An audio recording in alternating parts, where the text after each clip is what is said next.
नमस्कार, मायल चॅनलमध्ये आपले स्वागत आहे. आज आपण बघणार आहोत अरुणोदय सिकल सेल आजार नियंत्रण कार्यक्रम. या अभियानामध्ये 0 ते 40 वयोगटातील ज्या एंट्री आहेत त्या कशा कराव्या, त्या ॲप किंवा पोर्टलवर एंट्री कशा कराव्यात, तर यासाठी आपल्याला इथे लिंक दिलेली आहे. त्या लिंकवर आपण क्लिक करून घेऊया. क्लिक केल्यानंतर हे असे पेज आपल्यासमोर ओपन होईल. इथे दिलं आहे बघा, अरुणोदय सिकल सेल आजार नियंत्रण कार्यक्रम विशेष अभियान.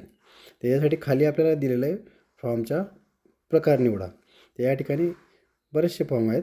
B1 इथे आहे. B1 म्हणजे सिकल सेल रुग्णांची यादी, जी अभियानापूर्वी आपल्याकडे होती ती. नंतर तसेच B2 सिकल सेल वाहकांची यादी.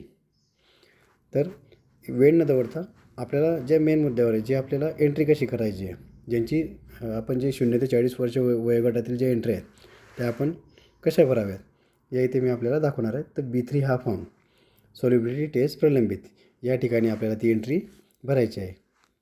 हे क्लिक केल्यानंतर तर सगळ्यात खाली आहे ऑप्शन पुढे जा. पुढे जा या ऑप्शनवर क्लिक करायचे. या ठिकाणी ही अशी विंडो ओपन होईल. इथे विचारले जाईल आपल्याला जिल्हा, जो आपला जिल्हा आहे तो आपल्याला निवडायचा आहे. तर क्षेत्रप्रकार, त्यामध्ये क्षेत्रप्रकार काय आपला ग्रामीण येतो, त्यामुळे आपण ग्रामीण निवडणार. त्यानंतर आपला तालुका, तर तालुका इथे सर्च करायचा आहे. तालुका सगळ्यात शेवटी चोपडा. त्यानंतर आपले प्रहार केंद्र, आपलं जे प्रहार केंद्र आहे ते आपण निवडायचे.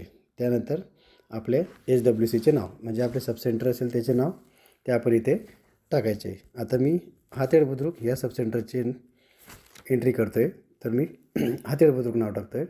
आता इथे बघा CHOचे नाव विचारले. आता हातेड बुद्रुक सबसेंटरला CHO नाही आहेत, बाकी बऱ्याच सबसेंटरला CHO नसतील आपल्याकडे. तर त्यामुळे तिथले MPW किंवा ANM यांचे नाव आपण टाकू शकतो. यांचे नाव टाकल्यानंतर कंसामध्ये तिकडे आपल्याला ANM किंवा MPW जे असतील ते आपण टाकू शकतात. आता इथे CHO नसल्यामुळे मी इथले वैद्यकीय अधिकारी आहेत त्यांचे नाव मी इथे टाकत आहे.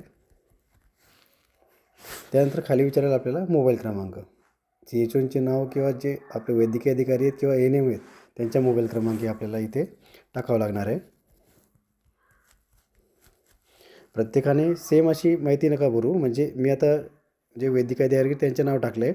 आपल्या इथे CHO असतील तर CHOचे नाव टाका, किंवा MPW CHO नसतील त्यांच्या जागेवर MPW किंवा ANM यांचे नाव आपण टाकू शकता आणि त्यांचा मोबाईल नंबर आपल्याला इथे टाकायचा आहे. त्यानंतर सगळ्यात शेवटी ऑप्शन आहे पुढे जा, त्यावर आपण क्लिक करून घेऊया. आता हा फॉर्म ओपन होईल. यामध्ये विचारलं जाईल जो आपला सर्वे चालू आहे 0 ते 40 वयोगटाच्या, त्या व्यक्तींचे नाव इथे आपल्याला द्यायचे, ज्यांची सिकल सेल चाचणी आपल्याला करायची आहे किंवा प्रलंबित किंवा बाकी आहे त्यांची चाचणी, त्या व्यक्तींचे नाव इथे आपल्याला टाकायचे आहे. तर बघा एक एंट्री आपण करून घेऊया.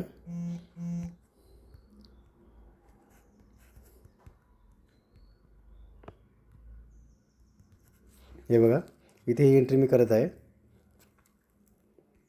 त्यानंतर त्या संबंधित लाभार्थीचे नाव, नंतर लिंग, त्याचे लिंग पुरुष आहे ते पुरुष निवडले. नंतर वैवाहिक स्थिती, जर विवाहित लग्न झालेलं असेल तर विवाहित लिहायचे, नसेल झालेलं तर अविवाहित. त्यानंतर परत इथे पत्ता विचारला आहे आपल्याला, तर संबंधित त्या गावाचा आपल्याला पत्ता इथे द्यायचा आहे. आता शेरा कॉलम, काही विशिष्ट रिमार्क्स असतील किंवा काही शेरा असेल ते आपण देऊ शकतात. इथे काही नाही आहे म्हणून मी काही देत नाही आहे. नंतर सगळ्यात शेवटी आहे सबमिट करा, हे ऑप्शनवर आपल्याला क्लिक करायचे आहे. त्यानंतर सबमिट झाल्यानंतर हे असं येईल तुम्हाला यशस्वी, तुमचा डेटा यशस्वीरित्या सेव्ह झालेला आहे. अशा प्रकारे आपल्याला 0 ते 40 वयोगटाच्या एंट्र्या या ऑप्शनवर आपल्याला करायच्या आहेत. सॉल्युबिलिटी टेस्ट प्रलंबित. व्हिडिओ आवडल्यास लाईक शेअर सबस्क्राईब करायला विसरू नका. धन्यवाद.